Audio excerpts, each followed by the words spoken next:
जय हिंद साथियों, आज स्वतंत्रता दिवस है और हम स्वतंत्रता दिवस के 75वें वर्ष के अंदर हैं। आपको मैं अपने सारे भारतवासियों को इसकी बहुत बहुत मुबारकबाद देता हूँ। टाइगर साहब इधर सामने देख आप बात करते हैं बताइए नहीं, नॉर्थ गोंडा के जामा मस्जिद थोड़ा सा सामने देख के करें। स्वागत स्वतंत्रता दिवस मनाया गया। डाल दो आसान सदर आसान सामने देख के, हाँ बस झंडा रोहण का प्रोग्राम किया। इसके अंदर बनाना मेरा डाल दूंगा। महमूद पारसा जी की महमूद साहब का तो उन्होंने क्या हो गया सर ध्वजारोहण किया। माइक अखंड भारत का जो झूठ बोलते हैं, हम इनको एक्सपोज करते हैं कि हम मार्च करेंगे, क्या तुम साथ दोगे? नहीं देंगे। ये है समझने की बात। अब मैं असली मुद्दे की बात पे आता हूं। जैसे ही अखंड भारत बनेगा, बाबा साहब का संविधान ही अखंड भारत पे लागू होगा पूरे, और तब हमें बिल्कुल चिंता नहीं होगी कि मनुस्मृति कभी दोबारा आ पाएगी। लेकिन जब तक अखंड भारत नहीं बन रहा, हमें मनुस्मृति को रोक के रखना पड़ेगा। आज बहुत सारे लोग हिंदू राष्ट्र की बात कर रहे हैं। मैं सभी लोगों से, SC, ST, OBC और माइनॉरिटीज के लोगों से और महिलाओं से खास तौर पे, और मेरी छोटी बहन रितु ने आप लोगों से सही गुजारिश की थी, अगली बार जब ये आप फंक्शन करेंगे या कोई भी फंक्शन करेंगे तो महिलाओं की भागीदारी 50% तो कम से कम होनी चाहिए, और स्टेज पे भी 50% होनी चाहिए। एक एक आज जो हिंदू राष्ट्र की बात कर रहा है उसकी लिस्ट बना के रखें। थोड़े दिन बाद ईमानदार सरकार भी आएगी, ईमानदार नहीं तो इससे ज्यादा शरीफ सरकार आने वाली है। एक एक हिंदू राष्ट्र की बात करने वाले को, एक एक हिंदू राष्ट्र का बयान देने वाले की लिस्ट बना के रखें। सबको जेल भिजवाने का काम हम करेंगे, क्योंकि वो देशद्रोही है, गद्दार है, मुल्क के दुश्मन है, भारत के दुश्मन है। लिस्ट बना के रखें आप लोग। ये काम मैं आपको दे रहा हूं, बाकी काम हम लोग करेंगे आगे। जो हिंदू राष्ट्र की बात भी करता है, जो मनुस्मृति की बात भी करता है, लिस्ट बना के रखें। भारत के संविधान ने आजादी दी है, वो बात कर सकते हैं, लेकिन वो अपराध है और अपराध की सजा भुगतनी पड़ती है। तो ये सब लोग जेलों में जाएंगे। मेरी बात कान छोड़ के सुन ले। जो भी हिंदू राष्ट्र की बात करता है, जो भी भारत के संविधान के खिलाफ जाके आज जो ये बातें कर रहे हैं ना कि हम धर्म संसद करेंगे, 50 धर्म संसद करो, 100 धर्म संसद करो, हमें कोई इतराज नहीं है। लेकिन भारत का संविधान बदलने की बात करोगे, जेलों में डाले जाओगे। दूसरा संविधान लिखने की बात कर रहे हैं, दूसरी पार्लियामेंट बनाने की बात कर रहे हैं, सभी जेल जाएंगे। आज की सरकारें उनकी मदद कर रही हैं, और ये सरकार में बैठे लोग भी अपराध कर रहे हैं, उनको जेल ना भिजवा के अपराध कर रहे हैं। आज देश के जो सरकारों में लोग बैठे, आप लोग लिस्ट बना के रखें। लक्ष्य में हमें जरूरत पड़ेगी तब हमें बड़ी मेहनत न करनी पड़े, और महिलाओं की जीत है, ये समझना चाहिए। तो बहुत लोग क्रिटिसाइज कर रहे हैं, लेकिन मैं इसे जीत मानता हूं कि प्रधानमंत्री साहब को भी घर घर तिरंगा और हमारे मुख्य को हाथ तिरंगा दिलवाना पड़ रहा है। हम लोगों के SC, ST, OBC, माइनॉरिटीज और महिलाओं के तो दिल में है वो, लेकिन बहुत लोगों को घर घर और हाथ हाथ दिलवाना पड़ रहा है। तो ये बहुत ही खुशी की बात है। लेकिन आजादी को बचा के रखना, जो बाबा साहब डॉक्टर भीमराव अंबेडकर ने मनुस्मृति 1927 में जलाई थी, और उसके बाद भारत का संविधान इस फॉर्म में मनुस्मृति के बरक्स सबको इंसाफ, सबको बराबरी का डॉक्यूमेंट जो पूरी दुनिया के सामने एक मिसाल के तौर पे रखा था, वो बाबा साहब का संविधान लोग हिंदू राष्ट्र बना के, हिंदू राष्ट्र बनाने की कोशिश करके खत्म करना चाहते हैं। बाबा साहब का नाम भी खत्म करना चाहते हैं और भारत का संविधान भी खत्म करना चाहते हैं। तो भारत बचाने के लिए, और ये पार्टीशन की लोग बहुत बार बार बात करते हैं, मेरा भी उसमें मेरी एक नाचीज रहा है, उसको एक सुनने की कोशिश करें कि मुस्लिम कम्युनिटी के लोग ये बोलते हैं कि हमारे पास ऑप्शन थी। हमारे पास ना कभी ऑप्शन थी, ना हमें कभी ऑप्शन चाहिए थी। ये टेम्पररी अरेंजमेंट है, साजिश के तहत बहुत बड़ी भारत के साथ साजिश के तहत ये मुल्क का बंटवारा हुआ है। आज नहीं तो कल मुल्क दोबारा एक होना है, भारत को भारत ही रहना है। कुछ ही टाइम जा रहा है और अब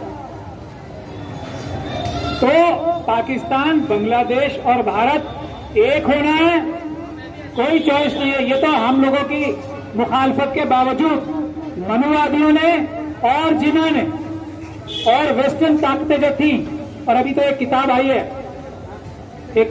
आप सब लोग पढ़ें। उसमें यह बताया गया है कि लॉर्ड माउंटबेटन, ये ना लॉर्ड माउंटबेटन जो आए थे वाइसरॉय बन के, उनको जो ब्रिटिश गवर्नमेंट है, जो वेस्टर्न ताकतें हैं, जो भारत को कमजोर करके रखना चाहती थी, उन्होंने ये फॉर्मूला बना के भेजा था कि भारत के 8 से 9 टुकड़े किए जाएंगे। मैं बताऊं, मुझे नाम याद नहीं है अभी, लेकिन अभी भी लिखी है वो किताब, और मैं बता दूंगा। और एक मनोवादी मानसिकता के व्यक्ति थे जो लॉर्ड माउंटबेटन सलाहकार थे उनके, उन्होंने ये आइडिया दिया और उन्हीं के पोते ने। अरे हाजी जी इधर से बनाते हैं। मौलाना साकिब साहब,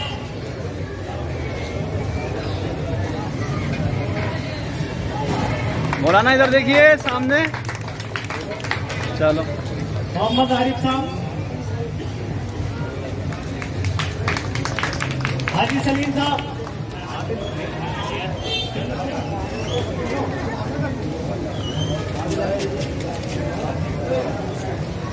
हाजी मोहम्मद यूसुफ साहब, जल्दी जल्दी आए थोड़ा सा, और राजा सर को अपने ख्यालात रखने। राजू सलमानी साहब, हाजी जुल्फकार साहब, और मैडम रितु मैडम के भी स्वागत के लिए लोग खड़े हुए हैं। रितु मैडम का स्वागत करते हुए राजू उस्मानी साहब, ये अफजाल भाई हमारे, आजम भाई हमारे, ये साहिल साहब, हाजी आरिफ साहब, जल्दी से जल्दी स्वागत करें। और मंच में महमूद राजा साहब और डॉक्टर रितु मैडम के ख्यालात सुने। इकबाल साहब, इकबाल मलिक साहब, इकबाल मलिक साहब, भाई आफिफ साहब और रितु मैडम की जा रही है, उसके लिए जो वोट लिए जा रहे हैं, जो चुनाव में धांधलियां की जा रही हैं, वो असली सरकार नहीं। जो ये अभी सरकारें तोड़ी जा रही हैं, पैसे, छल कपट और पुलिस का डर दिखा के, ईडी का डर दिखा के महाराष्ट्र और मध्य प्रदेश में जैसे सरकारें तोड़ी, ये सब जो है ये अच्छी सरकारों के लक्षण नहीं है। अच्छी सरकारें वो होंगी जहां जो एससी कम्युनिटी की असली आवाज़, ऐसी आवाज़ नहीं जो कि पॉलिटिकल पार्टीज़ के 131 एमपी लोकसभा में है एससी और एसटी की, सबसे बड़ी एग्जांपल वही है।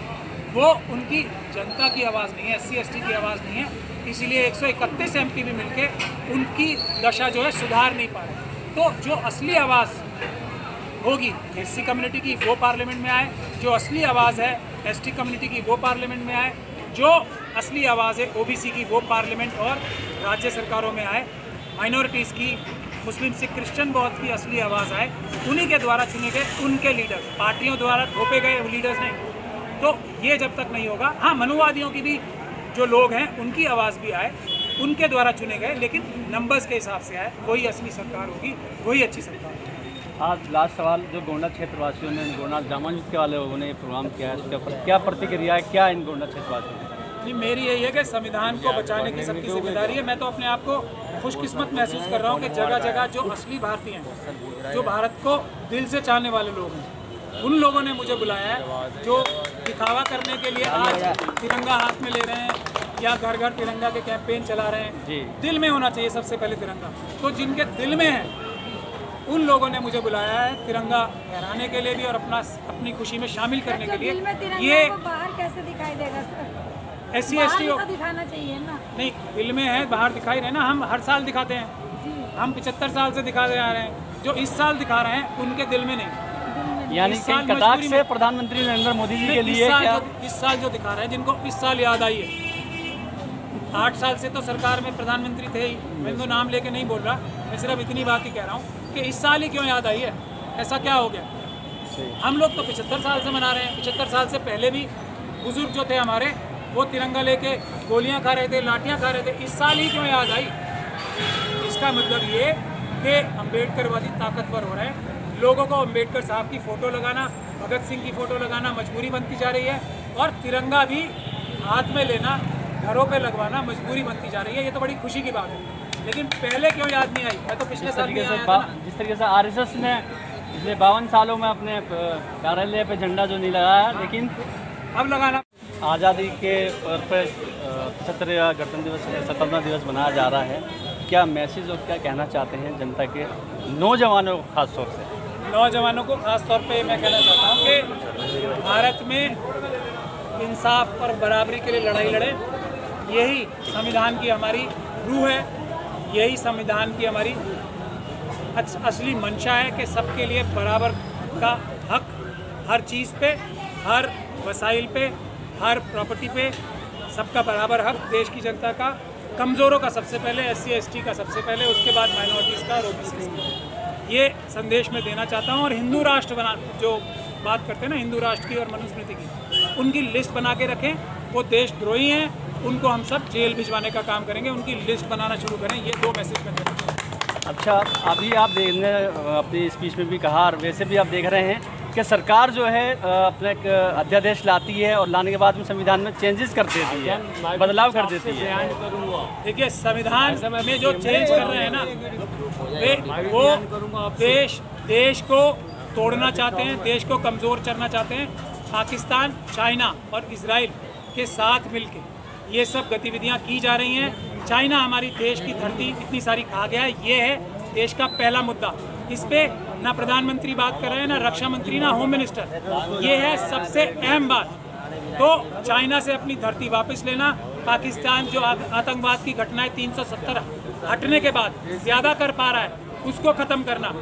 ये 2 हमारे पहले मुद्दे हैं जो हमारे देश को सबसे पहले करने हैं। उसके बाद बेरोज़गारी, उसके बाद जो महंगाई, उसके बाद जो ये लूट मार का माहौल बना रखा है इस सरकार ने, उस पर भी हम आएंगे।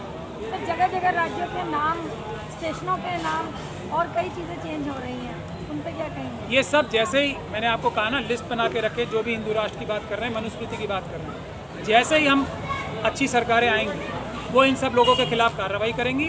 और ये हरकतें भी उन्हीं लोगों की हैं जो भारत को हिंदू राष्ट्र बनाना चाहते हैं, भारत का संविधान ख़त्म करके, भारत की सेना को ख़त्म करके अपनी सेना बनाना चाहते हैं। ये बहुत बड़ी देश के साथ गद्दारी है। इसके लिए हम सबको मिलके SC ST OBC और माइनॉरिटीज़ के लोगों को, और जो लोग अनुवादी मानसिकता में पैदा भी हुए लेकिन फिर भी ईमानदार हैं देश के संविधान के प्रति, उन सबको मिलके ये काम करेंगे। वकील, अच्छी सरकार कौन सी मानते हैं आप?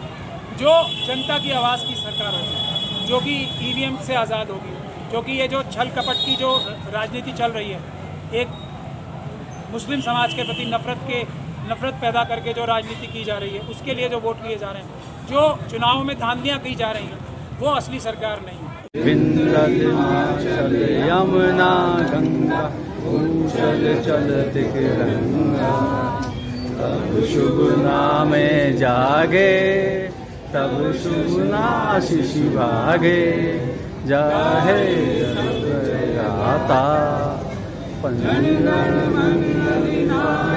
जय हे भारत भाग्य विधाता, जय हे जय हे जय हे जय जय जय जय जय हे।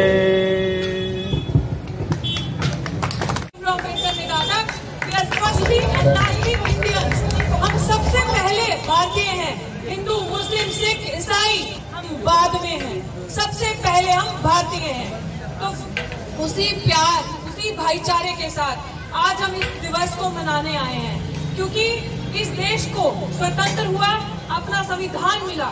अक्सर हमारे सामने जो एक मानी कोई शख्सियत बैठी है, जिनको आज आपने यहाँ पे सुनने के लिए बुलाया है, एडवोकेट महमूद प्राचा, जितना इनके बारे में कहो उतना कम। जिस तरीके से डॉक्टर बाबा साहेब भीमराव अम्बेडकर चीज पे चलते थे, उन्होंने संविधान को पाखंड से ऊपर उठा के हमारे हाथों में संविधान पकड़ाया। शायद ही संविधान के अंदर उन्होंने हमें क्या चीजें दी। वादी लोग हो, चाहे वो डॉक्टर अम्बेडकर वादी लोग हो, चाहे वो मार्क्स लेनिन के लोग हो, और चाहे वो दूसरे विचारधारा के लोग हो, जिनकी ये जिम्मेदारी थी कि इस देश के कानून को वो बचा करके रख।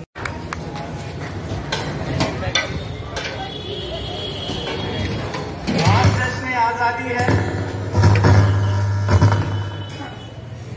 75वां दिवस हम मना रहे हैं जश्न आजादी का।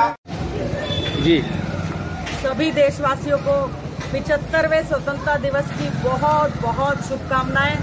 आज पूरे देश के अंदर आज़ादी का दिवस बड़ी धूमधाम के साथ मनाया जा रहा है। मैं तो यही कहना चाहूंगी सभी देशवासियों को कि जिस तरीके से 75 साल से भाईचारे की मिसाल इस भारत के निवासियों ने कायम की है, उस भाईचारे की मिसाल को सारी दुनिया में संदेश देते रहें और भाईचारे की हिंदू मुस्लिम की मिसाल को आप ऐसे ही कायम रखें। जय हिंद, जय भारत।